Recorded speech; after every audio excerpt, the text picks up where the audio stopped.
सबसे पहले तो जो है जानना जरूरी है क्वांटिटी। क्वांटिटी क्या होती है ना, जाहिर सी बात है क्वांटिटी, जैसे क्वांटिटी मतलब ऐसी चीज है जिसको आप तौलते हो, जोखते हो ना, तो जी जिसका ये तौलना, मेजरमेंट करना, वो सारी चीजें जो होती हैं क्वांटिटी होती हैं। अलग अलग चीजों का मेजरमेंट अलग अलग तरीके से होता है। आपको जो है वेट नापना है, मतलब मास नापना है किसी चीज का, तो आप जो है बटखरा वटखरा लगाओगे ना, ये सारी बात काम करोगे। आपको जो है लेंथ नापना है, ठीक है, तो ये जो चीजें हैं, ये जो है हाइट है, वेट है, ये सब कुछ क्या है, क्वांटिटी। अब इसी क्वांटिटी में दो तरीके की क्वांटिटी पहले से ही जान चुके हैं आप, थोड़ा बहुत इसको फिजिक्स में भी जानते हैं। कौन कौन सी दो क्वांटिटी, स्केलर क्वांटिटी और वेक्टर क्वांटिटी। तो वेक्टर, स्केलर। अब स्केलर क्या होता है ये भी पहले से पता है, ऐसी क्वांटिटी जिसके पास सिर्फ मैग्नीट्यूड और डायरेक्शन ना हो ना, डायरेक्शन मतलब किधर हो किधर ना हो, वो गया 20 मीटर गया, सिर्फ इतनी बात बोल दी गई तो 20 मीटर गया। अगर इसके साथ ये भी बोल दिया गया कि ईस्ट में 20 मीटर गया, तो उसी क्वांटिटी के साथ डायरेक्शन एसोसिएट हो गया।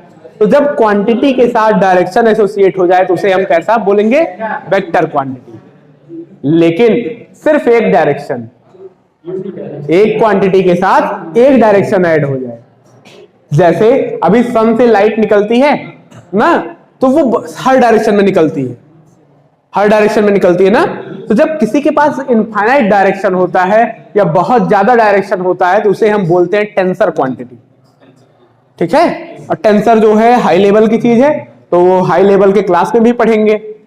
तो अभी हम जो है 12th में पढ़ेंगे, क्या 12th ही सबसे हाई लेवल तो है नहीं, 12th में हम पढ़ेंगे वेक्टर क्वांटिटी। स्केलर के बारे में बहुत कुछ पता है, पहले से पता है, जोड़ घटाव गुणा भाग किए हो, जितना किए हो सब स्केलर ना, स्पीड सब निकाल लिए हो, सब कुछ स्केलर है। वेक्टर में जो मैथमेटिक्स का वेक्टर है वो फिजिक्स की तरह से वेक्टर नहीं, ठीक है, लेकिन काम उससे ज्यादा है। काम जो आपने 11th में फिजिक्स में पढ़ रखा है, तो 12th में जो वेक्टर है काम उससे ज्यादा है और उससे गहरा भी है। यहां हम वेक्टर को लेके चलेंगे 3 डायमेंशन तक, वेक्टर को हम पहुंचाएंगे 3 डायमेंशन तक, और 3 डायमेंशन में पूरी चीजें एनालिसिस करेंगे। 3 डायमेंशन में प्लेन को एनालिसिस करेंगे, 3 डायमेंशन जो है, 3 डायमेंशन में हम लाइन की बात करेंगे 3 डायमेंशन में, और आगे क्लास बढ़ेगी तो आप स्फीयर, कोन, इन सब की बातें 3 डायमेंशन में करते हैं। जो भी 3 डायमेंशनल फिगर है वो सब जो है वेक्टर में बातें होती है। 3 डायमेंशन की बातें वेक्टर कार्टेशियन दोनों में हो सकती हैं, लेकिन वेक्टर से भी बातें हो सकती हैं। तो वेक्टर क्या करता है, 3D को हेल्प करता है, 3D को सपोर्ट कर रहा है। तो उसी सपोर्ट को जानने के लिए हमें पहले एक चैप्टर वेक्टर पढ़ना है, फिर वेक्टर के बाद 3 डायमेंशन ज्योमेट्री पे चलना है। वेक्टर शुरू किया जाए तो सबसे पहले जो है वेक्टर के रिप्रेजेंटेशन को जानते हैं। वेक्टर की डेफिनेशन तो बड़ी आसान है, क्या, a quantity which have magnitude as well as direction is called vector quantity. ये डिनोट कैसे करते हैं, डिनोट करते हैं जैसे कि दो क्वांटिटी लिख दी गई इस तरीके से, ए बी आप एक लाइन लिखते हो, ए बी एक लाइन सेगमेंट है, ए बी के ऊपर अगर ये लगा दिया जाए तो लाइन सेगमेंट के साथ उसके पास डायरेक्शन भी हो गया ना। वेक्टर बेसिकली एक रे है, इसका एक ओरिजिन पॉइंट है और एक, तो एक तरफ जो है इसका टेल होगा और दूसरी तरफ इसका हेड होगा। ये रिप्रेजेंटेशन है वेक्टर का। वेक्टर को स्मॉल नंबर से भी डिनोट करते हैं, वेक्टर ए इस तरीके से रिप्रेजेंट कर दिया गया, और हायर लेवल पे आप जाएंगे तो इस तरीके से भी पढ़ते हैं वेक्टर ए ना। और सारी जो हाई लेवल की बुक्स होती हैं उसमें इस तरीके से नीचे लिखा रहेगा, तो यहां भी परेशान नहीं होना, ये भी वेक्टर ही लिखा गया है, ठीक है। तो ये भी वेक्टर है, ये भी वेक्टर है, ये भी वेक्टर ना। अब इसमें जो है सबसे पहली बात हम जान ले कि जो है लेंथ क्या होता है। लेंथ, वेक्टर में लेंथ क्या चीज है। जैसे हमने बोल दिया गया कि वेक्टर ए बी, तो मान लीजिए एक नंबर है या एक पॉइंट है यहाँ ए, एक पॉइंट है बी, ए से बी की तरफ है डायरेक्शन ना, तो ए से बी तक की जो लेंथ है वो लेंथ होता है वेक्टर ए बी। रिप्रेजेंट कैसे करते हैं, मैग्नीट्यूड ऑफ वेक्टर भी इसको बोलते हैं, magnitude of vector A B. अब अलग अलग तरीके का वेक्टर आएगा तो हम अलग अलग निकालेंगे, परेशान नहीं होना है, इनिशियल डेफिनेशन पे बिल्कुल अभी हम, ठीक है। लेंथ के बाद सपोर्ट, कुछ इसके कीवर्ड हैं। सपोर्ट, सपोर्ट को जानते हैं, लेंथ है वेक्टर का, जैसे वेक्टर ए बी लिख दिया गया, मतलब ए से लेकर बी तक की लेंथ। वेक्टर ए लिखा गया है तो मतलब ए लेंथ जितनी भी होगी उतना लेंथ ना, जितनी लेंथ ए में आएगी, एक क्वांटिटी है कोई, जितना लेंथ उसमें आएगा उतना लेंथ, जिसका उसका मैग्नीट्यूड होगा, मैग्नीट्यूड होगा उसका लेंथ, और डायरेक्शन तो ये एरो रिप्रेजेंट करेगा। ठीक है, डायरेक्शन आप इधर ना लगाइएगा कि कोई वेक्टर इधर है तो हम डायरेक्शन वेक्टर ए ऐसे लिखेंगे। ठीक है, तो वेक्टर इसी तरफ रहता है, लेफ्ट से राइट की तरफ ही रहता है। सेंस, सेंस क्या होता है वेक्टर का? सेंस मतलब जैसे लिखा है वेक्टर पी क्यू, तो इसका मतलब है कि from P to Q, from P to Q. और अगर लिखा है क्यू पी तो इसका सेंस क्या है? From Q to P, from Q to P. जो आपके पास बोला गया कि सेंस क्या है वेक्टर का, तो सेंस ये बात होती है। ठीक है, अब उसके बाद कुछ टाइप्स होते हैं वेक्टर के, उन टाइप्स को भी जान लेते हैं एक एक करके। इक्वलिटी ऑफ वेक्टर्स, कोई वेक्टर इक्वल कब होगा? Equality of vectors, direction same रहे तो इक्वल हो जाएंगे। डायरेक्शन सेम रहे ना, मतलब सेंस सेम रहे। जब वेक्टर के पास सेंस सेम हो, लेंथ सेम हो, सपोर्ट इक्वल हो ना, सपोर्ट भी सेम हो, तब उसको बोलते हैं हम इक्वल वेक्टर्स। वेक्टर को इक्वल कब बोलेंगे? जब उनका सेंस भी सेम हो, सेम डायरेक्शन में हो, लेंथ भी सेम हो, मतलब मैग्नीट्यूड सेम हो, मैग्नीट्यूड भी सेम हो, डायरेक्शन भी सेम हो। ये नहीं है कि सिर्फ मैग्नीट्यूड सेम हो तो बता दोगे कि वेक्टर ना।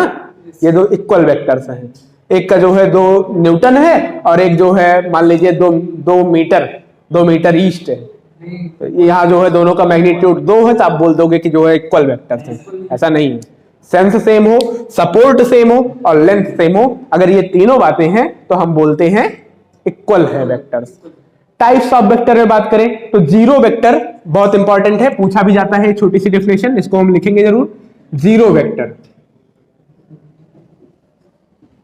जीरो वेक्टर इसके पास तो मैग्नीट्यूड ही नहीं है ना, मैग्नीट्यूड नहीं है, मतलब इसके पास क्या है?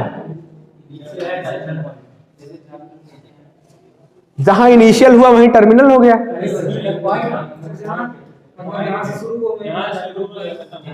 जहां शुरू हुआ वहीं खत्म हो गया। तो जब जहां शुरू हुआ वहीं खत्म हो गया तो इसका मैग्नीट्यूड तो 0 हो गया। डायरेक्शन कौन सी हुई? तो कैसे ये वेक्टर हुआ?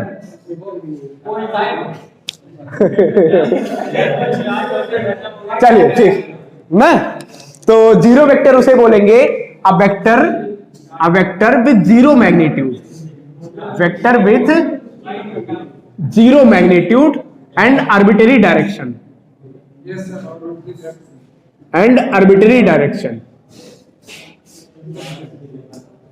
मैग्नीट्यूड क्या हो उसका? 0 हो, और डायरेक्शन किधर भी हो सकता है, अब जिधर मन के उधर ले लो ना, जिधर जरूरत हो उधर ले लो।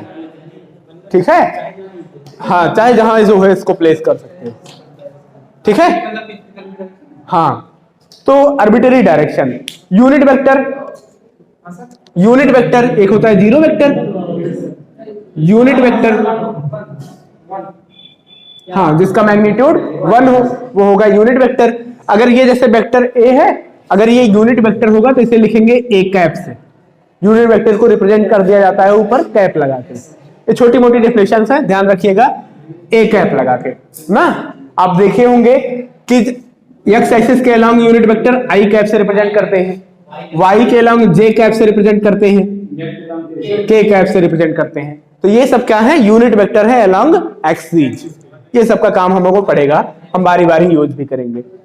अब उसके बाद जो है लाइक वेक्टर या फिर अनलाइक वेक्टर। तो वेक्टर लाइक वेक्टर कब होंगे? मतलब लाइक टर्म्स ऐसे पढ़े हो ना अलजेब्रा में, लाइक टर्म्स। तो क्या होते हैं लाइक टर्म्स?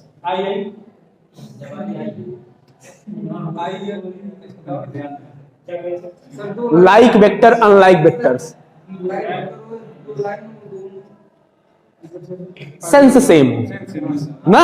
अगर लाइक वेक्टर तब बोलेंगे जब सेंस सेम है, मतलब अगर एक वेक्टर लिखा गया है तो उसमें हम तभी दूसरे वेक्टर को ऐड कर सकते हैं जब दोनों के पास सेंस सेम हो।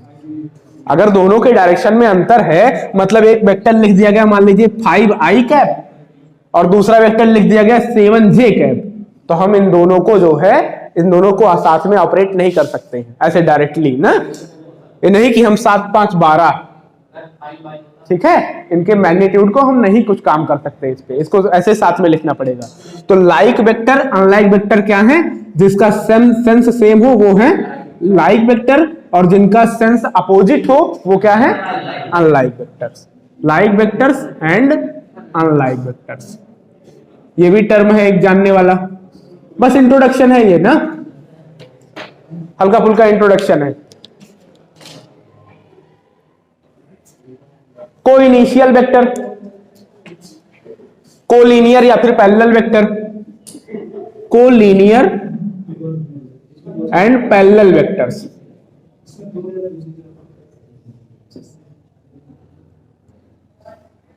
कोलिनियर या फिर पैरेलल वेक्टर,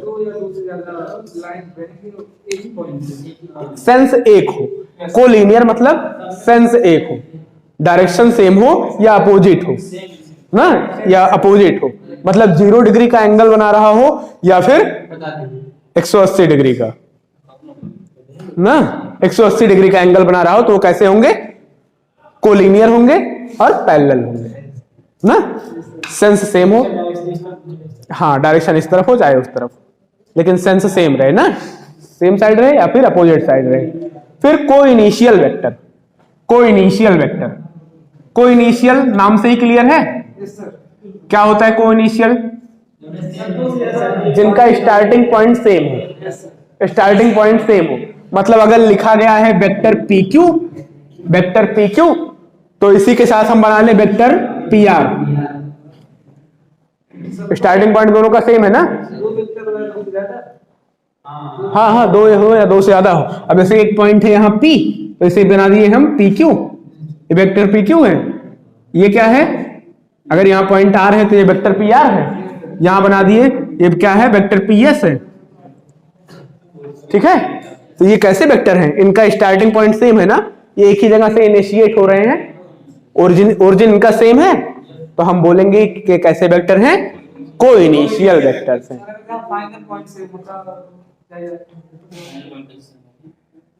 फाइनल पॉइंट कैसे? फाइनल पॉइंट सेम होगा तब तो वो, हाँ,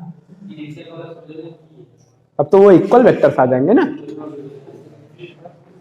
अरे भाई, जब इनिशियल और फाइनल वेक्टर PQ और वेक्टर PQ, वेक्टर PQ क्या है? इक्वल वेक्टर्स है,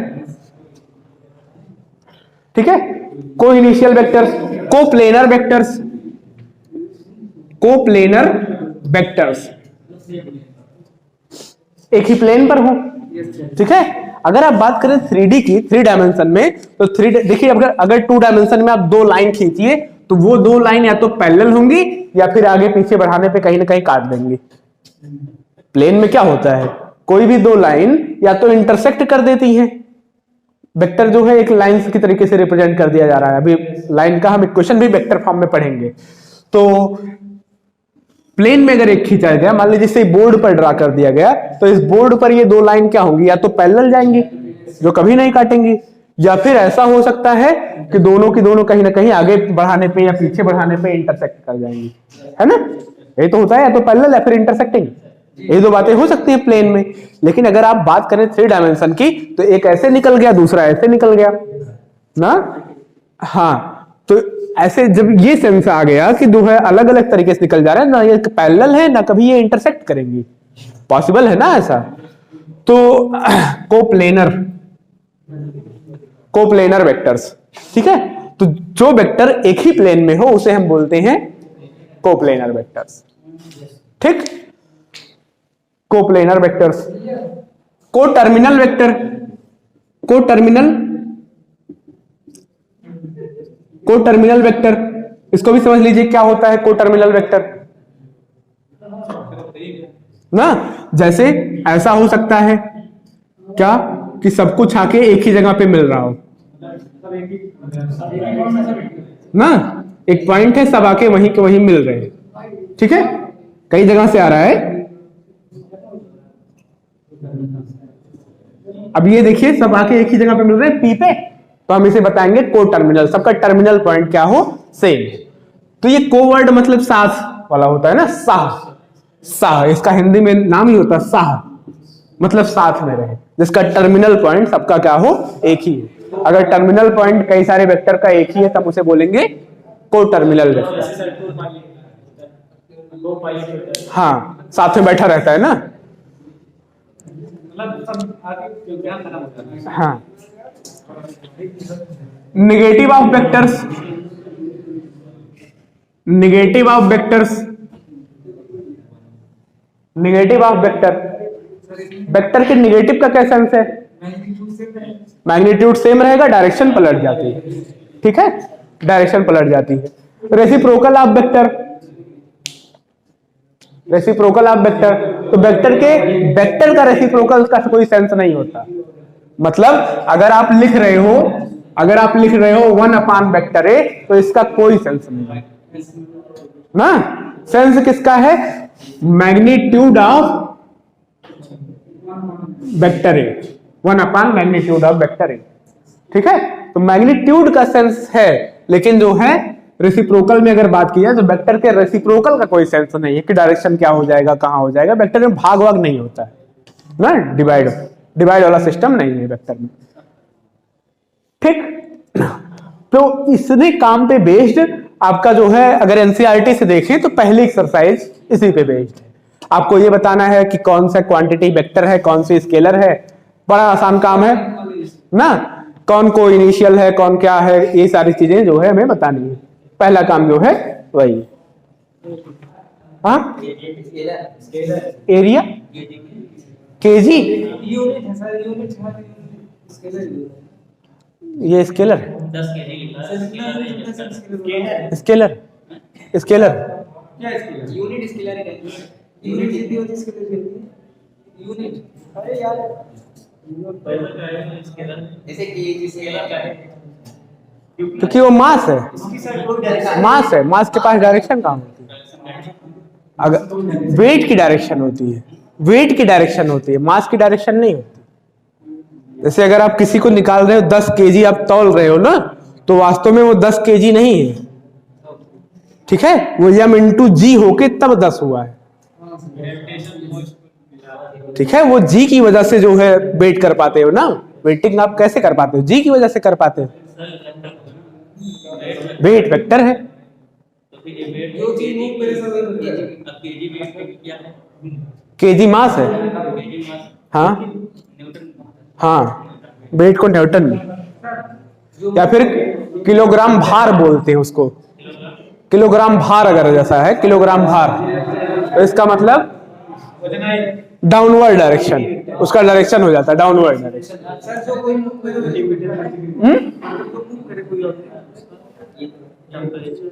हाँ हाँ, कैसे, हाँ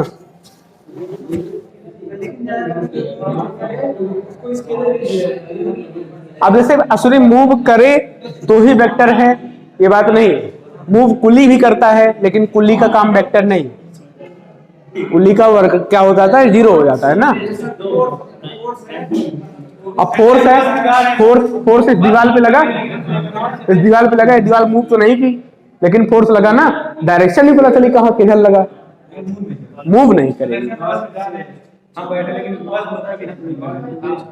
नहीं, वो तो वेलोसिटी है, और वेलोसिटी मतलब वो रिलेटिव होती है ना, वो तो रिलेटिव होने का केस है, वो दूसरी चीज। क्या कह रहे हैं, ये जो फोर्स है तो है बिल्कुल फोर्स।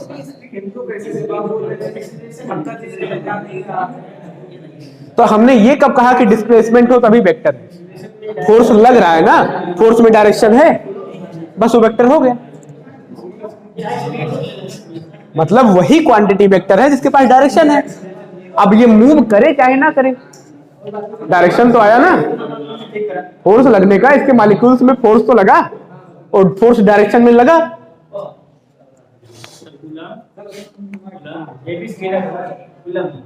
कूलम, हाँ, चार्ज, चार्ज का यूनिट है ना, चार्ज स्केलर। कूलाम नहीं स्केलर वेक्टर होता है, कूलाम तो एक यूनिट है। कूलाम किसकी यूनिट है? चार्ज की ना, तो चार्ज स्केलर। चार्ज की वैल्यू कूलाम होती है ना, बट क्वांटिटी तो चार्ज है, और क्वांटिटी वेक्टर स्केलर होती है, यूनिट वेक्टर स्केलर नहीं होती। हमने वेक्टर की डेफिनेशन में क्या बोला कि a quantity which have magnitude as well as direction.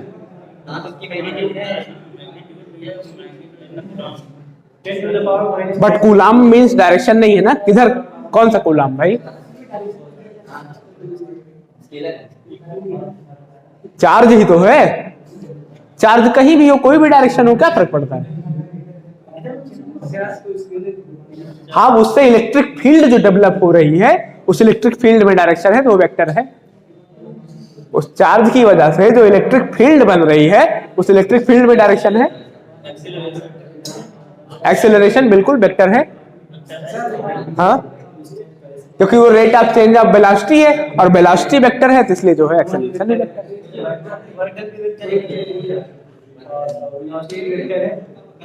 Area vector वो एरिया के नॉर्मल की डायरेक्शन में खींचा हुआ वेक्टर है ना।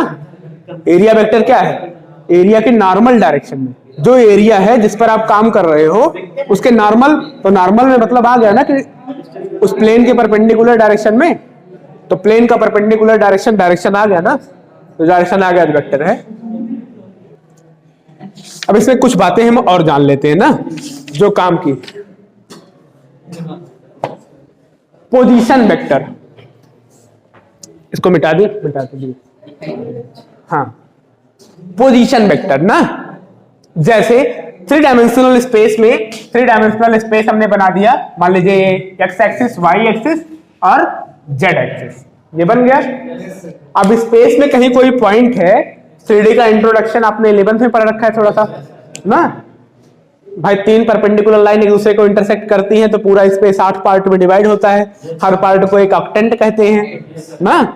ये सारी बातें जो है हो चुकी हैं। उस स्पेस में कहीं कोई पॉइंट है, सपोज उसका कोऑर्डिनेट क्या है, एक्स वाई जेड उसका कोऑर्डिनेट, ठीक है।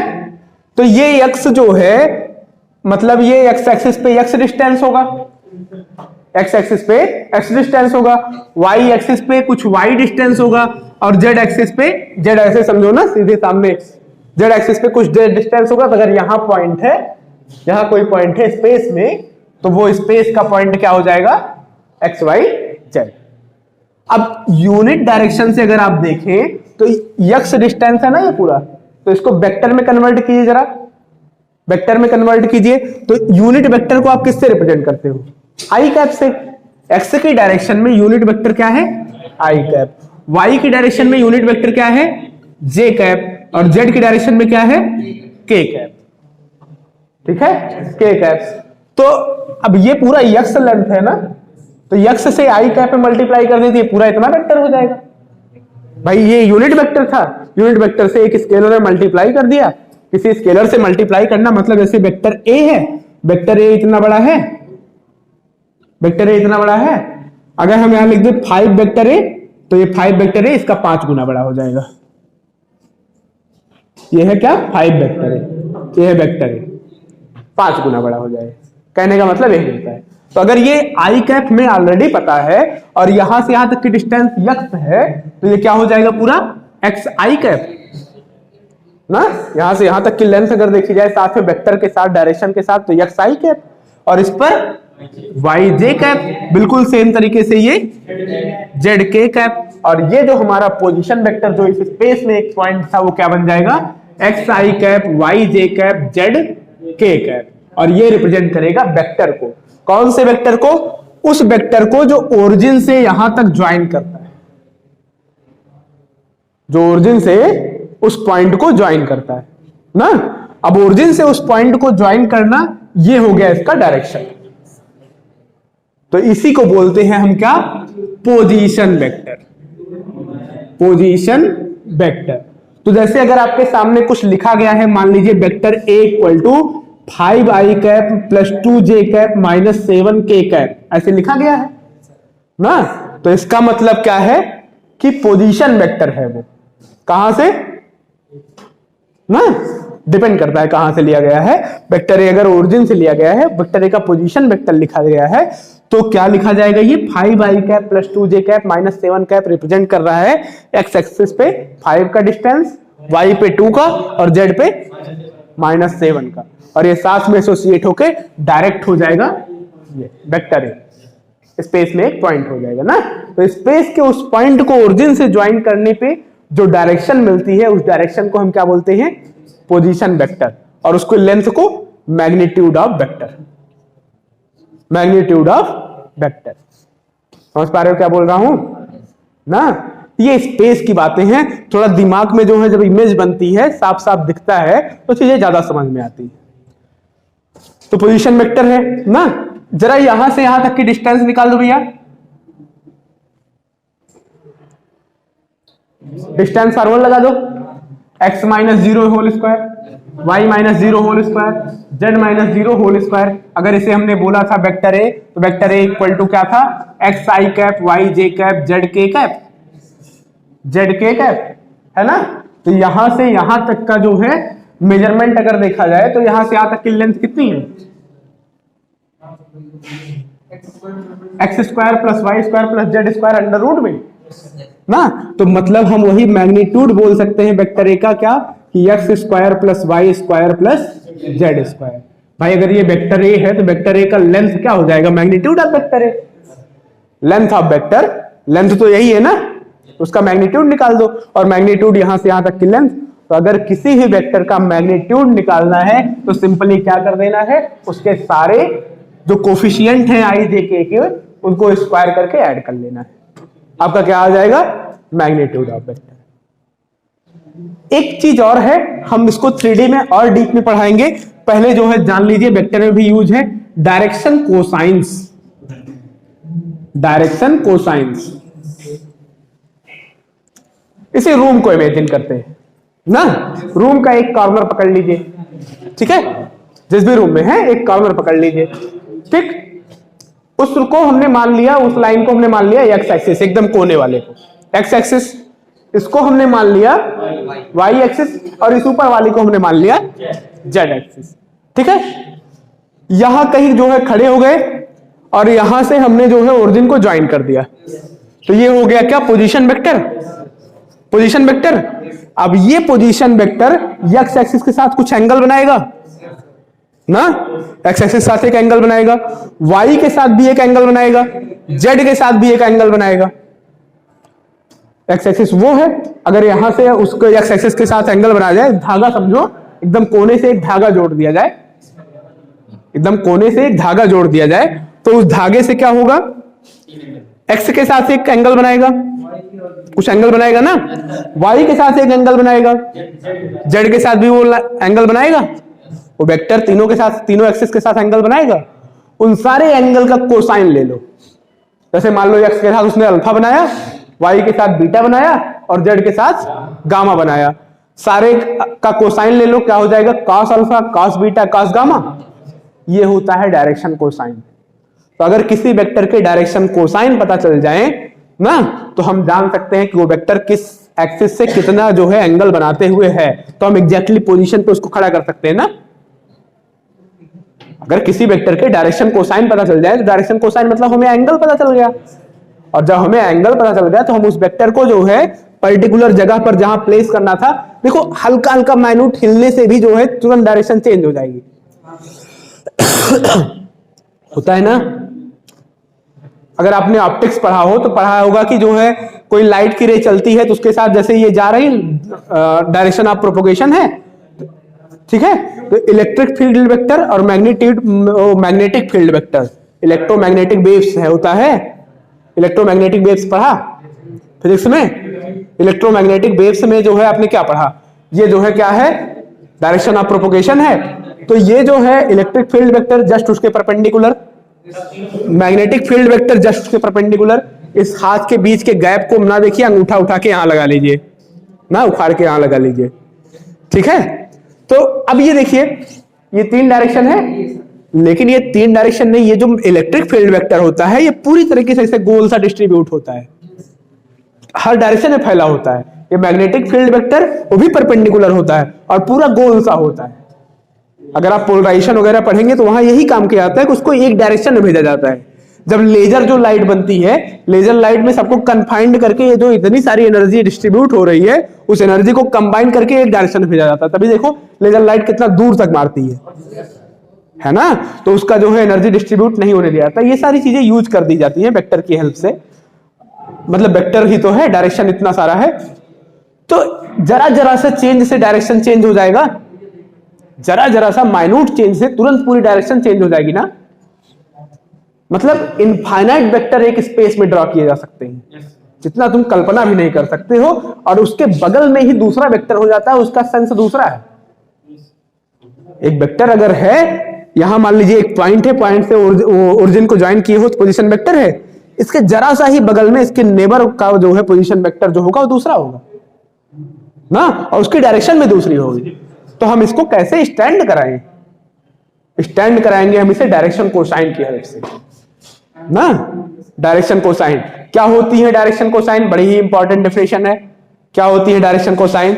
Direction cosines are the cosine of angles, cosine of angles made by a vector with x axis, y axis, z axis.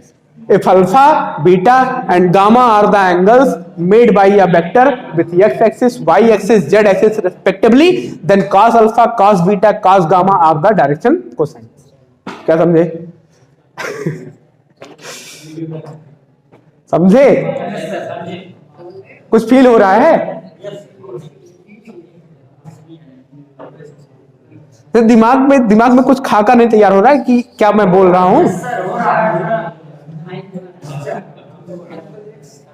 Simple सी बात है कि क्या यहां मान लो, यहां हमने जो है ऊपर ले ले, ऊपर वाला मान लो, ऊपर वाले कॉर्नर को पकड़ लिया और ऊपर वाले कॉर्नर से जो है उजूल के गले से एक रस्सी निकाल के वहां बांध दिया गया। तो एक पोजीशन वेक्टर है ये एक पोजीशन वेक्टर है ना। इनको बहुत पॉइंट समझो, ठीक है? एक पोजीशन वेक्टर है। अब इनका जो है इस धागे का उस एक्सिस के साथ एंगल बनाएगा। जी सर। उस एंगल को हम अल्फा बोल दे रहे हैं, उस एक्सिस के साथ भी एंगल बनाएगा बीटा बोल दे रहे हैं, इस एक्सिस के साथ भी एंगल बनाएगा गामा बोल दे रहे हैं। सारे एंगल का कॉस लगा दो, cos alpha, cos beta, cos gamma, हाँ, और वो क्या हो जाएगा? Direction cosine.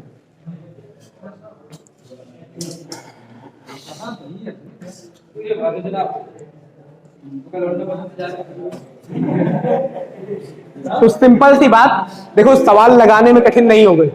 सुन लो, सवाल लगाने में बिल्कुल कठिन नहीं होंगे ना, लेकिन सवाल घुमाएगा तो कॉन्सेप्चुअली नहीं तैयार है तो जो है घूम जाएंगे ना। अगर फीलिंग नहीं है सवालों के लिए, भाई मैग्नीट्यूड निकालना है, कोई दिक्कत नहीं है, हमें क्या करना है, सबको जो है स्क्वायर करके जोड़ दे, क्या कठिन है इसमें ना।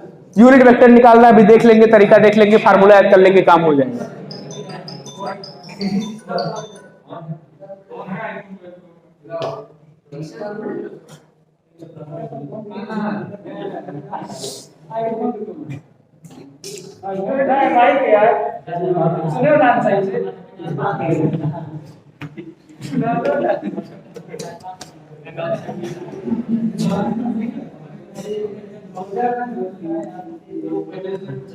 ऐसे मोबाइल ना रखो करो, कोई देख लिया करे, रिस्क है। अरे ऐसा किसी और टू रूल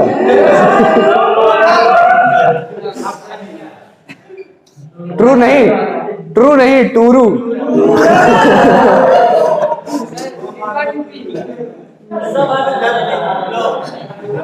सौरभ इंस्टाग्राम और नहीं चलाते?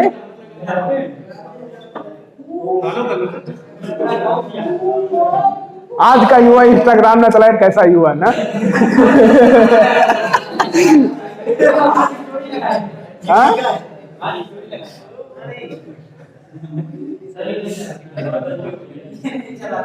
अच्छा, उनका इंस्टा पे कुछ जुगाड़ नहीं होगा? इंस्टा पे तुम्हारा कुछ होगा नहीं ना?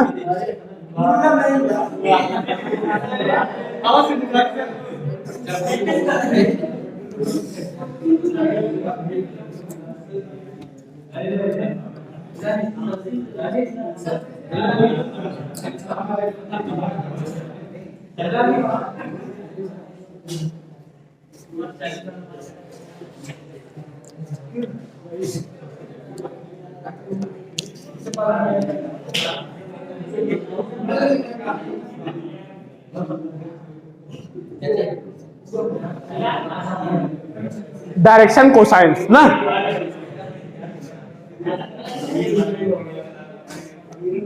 ए शांत हो जाओ।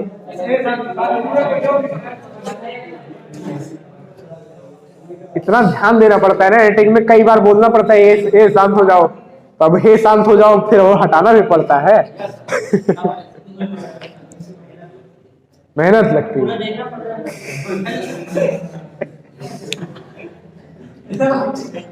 डायरेक्शन कोसाइंस, डेफिनेशन लिख लेते हैं सिंपल सी जो समझा। क्या? Direction cosines are the cosine of angles. Short में इसको हम बार बार डीसीज बोलेंगे, और सवाल भी लिखेगा डीसीज। आप जो है कंफ्यूज मत होइएगा, डीसीज आदत डाल लीजिए। क्या? डीसीज ना, डीसीज, डीसी लगा के एपॉस्ट्रोफी एफ लगता है ना, डीसीज। तो स्टैंडर्ड फॉर्म है डीसीज, तो ये नहीं है कि जो है अपना बनाया हुआ है, ये चलता है, बुक में भी चलता है, बुक की भाषा। The cosines of angle,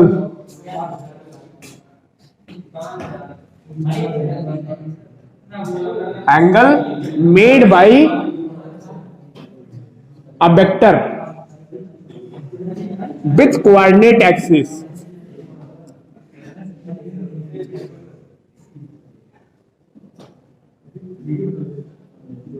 it's called direction cosines.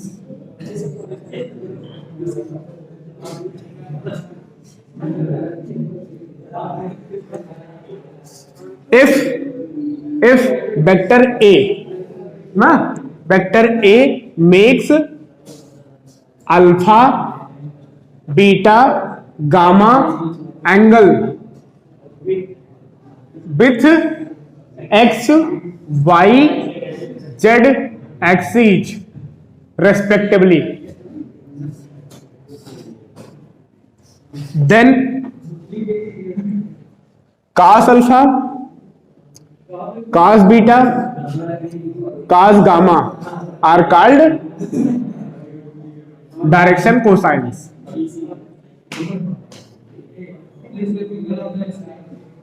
ये फिर से मिलेगा हमें 3D पढ़ते टाइम, फिर से मिलेगा, तो इसको फिर से पढ़िए। हाँ, डिनोटेड बाई, इसको डिनोट कैसे करते हैं? LMN,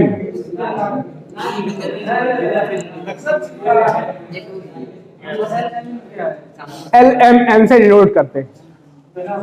L equal to cos alpha, M equal to cos beta, N equal to cos gamma. LMN से डिनोट करेंगे। L का मतलब है cos अल्फा, M वैल्यू निकाल के इस तरीके से रख देंगे तो हो जाएगा ना।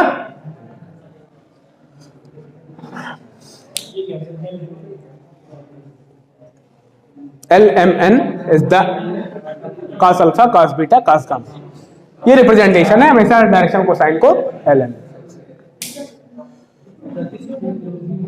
नोट हमेशा जानते रहिए, L square plus M square plus N square equal to होता है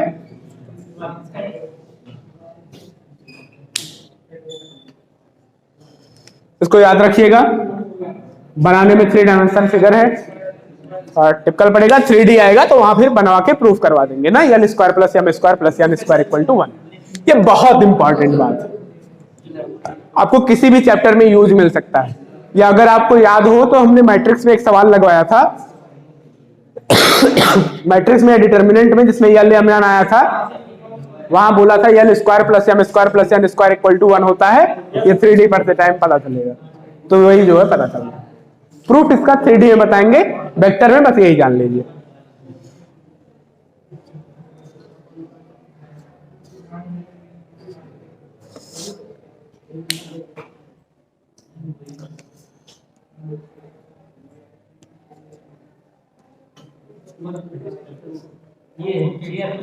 बुक बुक तुम्हारी वाली कहाँ रख दी है?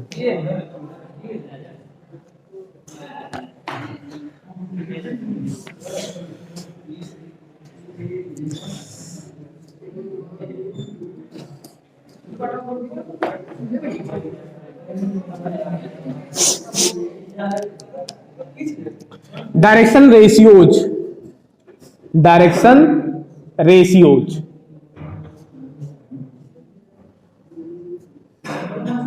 इसको शॉर्ट में बोलते हैं डीआरस ना। तो ये डायरेक्शन कोसाइन में कोई एक नंबर उठा के मल्टीप्लाई कर दिया जाए तो वो बन जाता है डायरेक्शन रेशियो, ठीक है। ये रिप्रेजेंट कर दिया जाता है, represented by A B C, bracket इस तरीके का लगेगा यहां पे डायरेक्ट डीआरस में इस तरीके का ब्रैकेट लगेगा ना, और डीसीज में इस तरीके का ब्रैकेट लगेगा, ध्यान दीजिएगा, ठीक है।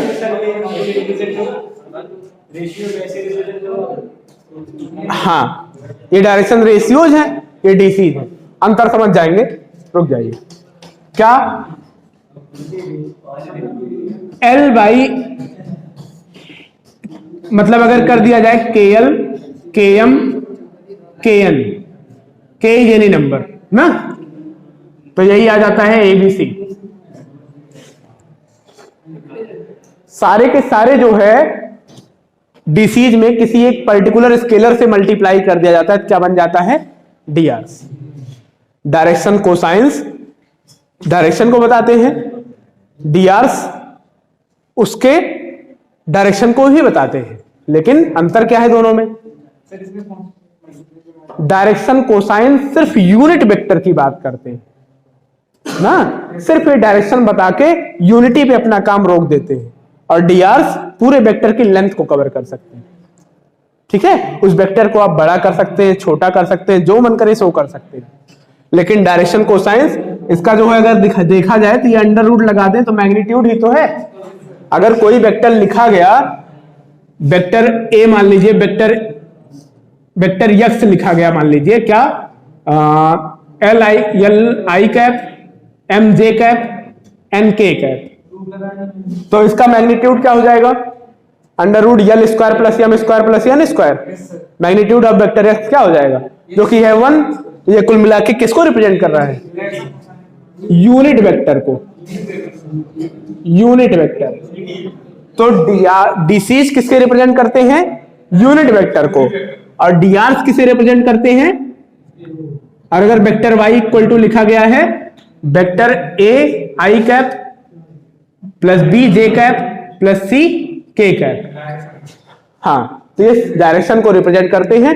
जरूरी नहीं कि वो यूनिट ही हो, वो पूरे मैग्नीट्यूड को बता देंगे। तो अगर कोई वेक्टर मतलब ए कैप लिखा गया है, ए कैप, तो इसमें जो कंपोनेंट होंगे, अगर ए कैप के कंपोनेंट को देखा जाए तो components are DCs. Unit vector के जो कंपोनेंट होते हैं आई जे के वो क्या होते हैं, डीसीज होते हैं। और वेक्टर ए में जो कंपोनेंट होंगे वो क्या होंगे, कंपोनेंट आर डीआरस। डीआरस कुल मिलाकर डीसीज और डीआरस एक ही बात है, बस सारे के सारे डीसीज एक डीआरस हैं, लेकिन सारे के सारे डीआरस डीसीज नहीं।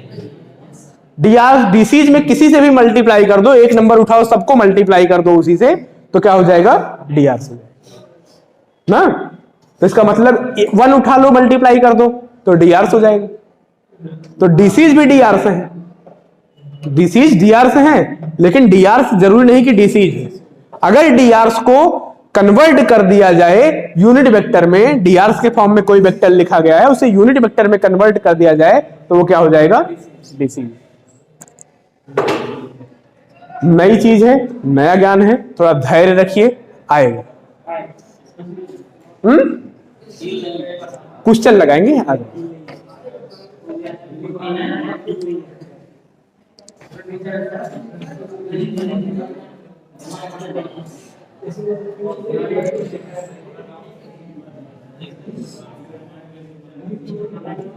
मिटा दे, बस करें। हाँ, अब जो है हमें पढ़ना है इसके बाद ना, एडिशन, सब्ट्रैक्शन, मल्टीप्लिकेशन, ये सारी चीजें जो है मल्टीप्लिकेशन में हम दो तरीके के मल्टीप्लिकेशन वेक्टर में पढ़ेंगे, एक जो है स्केलर प्रोडक्ट, एक वेक्टर प्रोडक्ट, डॉट प्रोडक्ट और क्रॉस प्रोडक्ट, ये सारी बातें होंगी।